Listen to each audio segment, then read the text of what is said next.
The incident occurred on September 26, 2023, when officers were called to a pawn shop to investigate a potential fraud in progress. So what's going on? She's trying to cash a $24,000 counterfeit check. Hello. And reference call on John Hancock. All right. What's this all about? I had received a check in the mail, and it was supposed to be a payback out from my back pay. For what? Unemployment. You were expecting a check for almost $24,000? I wasn't, not really. What, were you expecting a check at all? I knew I was supposed to be getting a check, but I didn't think it was supposed to be that much. Okay. What car did you show up in? It was a Mazda, And why did they leave? because we was running late picking up my kids from school. All right, so why didn't you go pick up your kids from school then? Because I had told them I was coming back about 5 o'clock. Well, before then. Okay.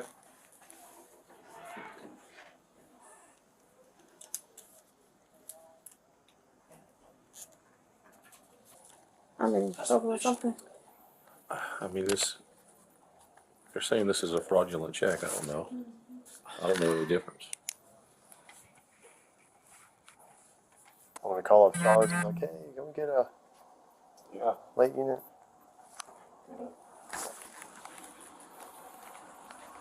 $345, $232.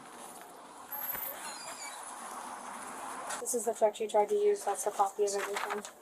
Hey, we're going to get into the meat and potatoes of this. I know you're kind of wondering what's going on. Before I do that, because I've got questions I want to ask you, I got to read you your rights. Doesn't mean you're in trouble. You have the right to remain silent. Anything you say can and will be used against you in a court of law. Do you understand each of the rights I just read to you? Yes. Okay. Having your rights in mind, which is what I just read to you, do you want to talk to us and answer questions? I just want to know, like... I would love to explain it to you, but the only way I can talk to you is if you agree to talk to us Yes, after being yes, advised your rights. yes. Good. Okay. So, what's going on? We're here. You're here. The check's here. Tell me what happened. Basically, okay, I received a check in the mail that was supposed to be for back pay When did you receive it? last week. Where, at your house? Yes. Okay. So, I haven't been staying home, honestly. And I called my aunt, and I was asking her, like, hey, have I got any mail? This and that. And she was like, yeah. You know, you got a couple of... So your aunt stays with you? Yes. I Okay. stayed where I stayed with You my stay, aunt. it's at your, okay. Yeah. All right. So, she was like that I had a few pieces of mail in, this, that, and the third. So, I had went to go pick it up. Okay. So, after that, that's when I noticed that the check had came. Okay. So I was like, oh, well, you know, going. So last week when I picked it up, I never ended up cashing it because due to my work schedule, I always got off work late. Okay.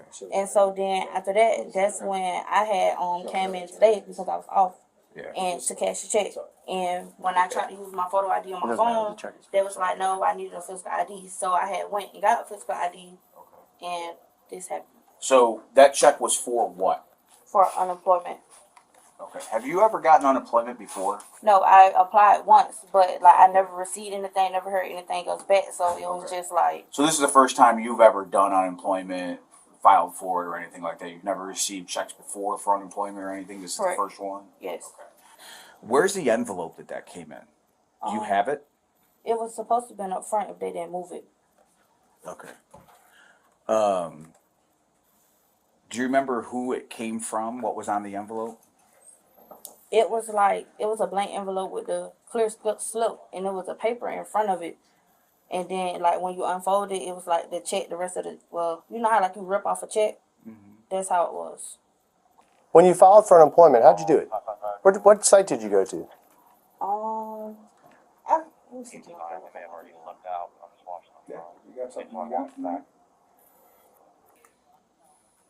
What did you receive? Did you get like an email after you applied? Did you receive anything? I had basically received a letter saying that I had to submit some more information in, but that was the only thing it. Once I had not submitted everything, that was it. Did you submit the paperwork? Yes. Okay. How that did you was do that? I did it online. Like at the time I was doing everything online. But how I had like knew to do like the unemployment stuff, my friend was telling me about it. Mm-hmm. So she Did you ever receive an approval or a denial from them for unemployment? I really didn't too much to hear nothing else. And then it was like I had started doing hair, so it was like I wasn't really too focused on it. There's not really anything about this that's not fishy. You know what I mean? None of this makes sense. All right. We're asking you questions because we're trying to gauge where you're at as far as what you're going to tell us and how truthful you're going to be. But I'm going to tell you right now, not a darn thing that's come out of your mouth has made any sense. Okay? 2019, you applied for unemployment. Is that what you said? No, it wasn't. I wouldn't even say it was 2019. I want to say it was 2020. Okay, so let's say it's 2020. Okay? It's 3 years later. Okay? It's 2023, almost 2024. And you receive a check for supposedly what you applied for 3 years prior. And I'm going to tell you right now, unemployment doesn't give lump checks. Okay? Unemployment is a payment, as if you were working. Okay? And those checks don't come from the Treasury. Okay? No, but I'm letting you know that I know that. Okay. That's what I'm saying. Like, I don't know that. Like, I never received unemployment. I never got a check from Treasury or anything. So this is like my first time actually receiving something like this. I promise you, I'm not lying to you. Just so you know, for 4 years, I did fraudulent investigations for the department. And I saw stuff like this all the time. And I'll tell you right now, the reason we're asking this, he's saying we're gauging how truthful you're going to be. I'll tell you right now, this is your chance to be honest because I know exactly what's going on. I can call it exactly like I've seen it every other time before. Somehow, someone came in contact with you, a male, probably the male that's sitting in your car out there in the passenger seat, the black Chevy Malibu, and that person convinced you that you need to go in here and you need to cash this check, and then payment would be to receive a portion of that check while they get the other. You being a single mom, I don't know if you're getting paid a lot right now. I'm not going to worry about that. But you would get a portion of that money. And they would get the rest. And all you had to do was go in here, show your ID, and here you go, and this is what you got to say, and these people will buy it. And I say that because I recently arrested someone not too long ago for the same similar type of thing here. So, with that being said, we already know the person out in the car because I don't know if you know this or not, but this place has video cameras. So they come, you come here and they see exactly what cars you come in and out of. And they see what cars come at the same time that you come. Right. Well, that car was here earlier with you. Right. So it's odd that it's back now and there's a guy that's just been sitting there waiting in the passenger seat. Now, my question is, did this guy contact you through like Instagram or Facebook or what? And what did he promise you? Because... And maybe he told you that, yes, this is legit and, this is what it is. But I'm telling you right now, I know you're full of it. They try to do this whole thing all the time with people. We're like, here, this is what it is. This is what you're going to tell them. That way it sounds legit or tries to sound legit. The problem is that Treasury check, first off, it's fake as heck. There's nothing about that check that's even remotely real. You wouldn't get a check from the Treasury anyway that comes in a blank envelope in the mail 3 years later, and then you claim it's unemployment. So you can sit here and tell us all day long that this is what you believe it is, or this is what you think it is, or whatever story they concocted for you. But ultimately, you need to tell us who the person is out there, how they contact you, and everything else. Maybe we can help you out. I'm not promising we can, but this is your chance to be honest because I'm telling you right now, I already know you're lying. The woman continued to be uncooperative despite the officer's efforts. However, the stakes were high. She was the one who got caught, and the best way to resolve the situation was to come clean. I'm going to be completely honest with you. The person that's in the car, that's my little brother. He's a minor. Okay. He's 17. He has nothing, absolutely nothing to do with this. Okay. That's number one. I promise you, I'm completely honest with you. Okay. Number two, the check that came in the mail, basically, my friend helped me apply for unemployment. She told me basically, like, you go on his website, you do such and such and such, and that was it. So you're gonna stick with that came in the mail. That's what you're sticking with? Because I'm going to tell you right now, we're getting to a point where there's going to be a line. And once we meet that line of our patience with this, there's going to be no going back and helping you. I can give you my friend information that helped me do everything. But you can't show us anything about anything that you applied for, any website, any email. Nothing that said you were ever going to get money back, which doesn't make sense. You get it back from the treasury anyway. A big lump sum of $24,000 3 years later after you file for unemployment. That makes There's going to be no they're not sense just going to whatsoever. send you a check without some sort of notification, especially for that amount. And with unemployment, you get approved or you get denied. I've done unemployment before back in the day. You get approved, you get denied. But it's all notifications to your email, in the mail. You have documentation for everything because that's a government entity. And they have to keep records of everything. And you get notifications of every decision that they make. But you can't show us one piece of documentation. That's what I'm saying to you. I didn't do everything by myself. My friend helped me. I could give you my friend information. I could give you her name, who helped me with it, everything. I don't want to get in trouble. I can give you all the person contact information. Your friend? Yes. Cause Okay. that's who. What are they going to do? They're going to tell me, oh, yeah, I helped her file for unemployment? I tell you what.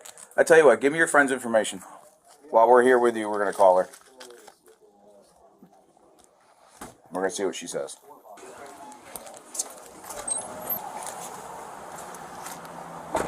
Like I said, I've done this for a long time. I did this for 4 years. All kinds of stuff. The only thing that ever changed was the names of the people that did it.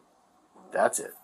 It's the only thing that ever changed. I promise you, this is my first Because time. I can look at that check right there, and I can tell that that is beyond fake. It's laughable. Hey, listen, got a question for you. We're down here with a young lady who gave me your number and your name. Did you ever assist her years ago or anything with trying to help her file for unemployment? Did she mention anything to you about? Have you received any checks or anything like from the U.S. Treasury? I mean, you don't remember where you went through to apply for those?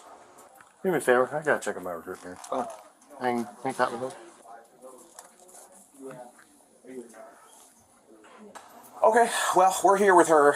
She's here with a fake check from the Treasury, so we're trying to figure out. She's trying to basically throw you under the bus, saying that you're the one that was the one that showed her how to do all this and get this and everything. So she gave us your number and your name because she's trying to get herself out of trouble. Do you know what they want to do? So I don't know. I don't know. I've been out there talking to the employees. I don't know what you've been talking to Officer Dutchman about, Officer Coney. What I can tell you is between the two of them, they have close to like 25 years of experience, like doing this type of stuff. Okay, so like this isn't new. I have a history dealing with financial crime myself, and in my experience, professionally, I can tell you right away that that's a good check. There's a lot of red flags here. And you said that came in an envelope? Yes. Okay. And then, yeah, because I asked these guys and they don't have the envelope, so did it possibly toss in the trash? Jay probably did because the envelope was left on the counter. Okay. All right, I'll have to ask them about it. So you spent a while talking to Officer Dutchman here. No, you spent a while talking to Officer Coney. Who brought you here? How did you get here? I drove myself here. You drove yourself? In what car? Malibu. Who else was in the car with you? My little brother. He's gone. Mm-hmm. He left. Is there a reason that he left? He had to go pick up my kids. Your kids. Okay. Based off of what we have here, okay, you're under arrest. Can I call somebody? What do you want to call? Let's go ahead and get your handcuffs first. We'll call when we get out. Okay. All right. 46. Just grab your license.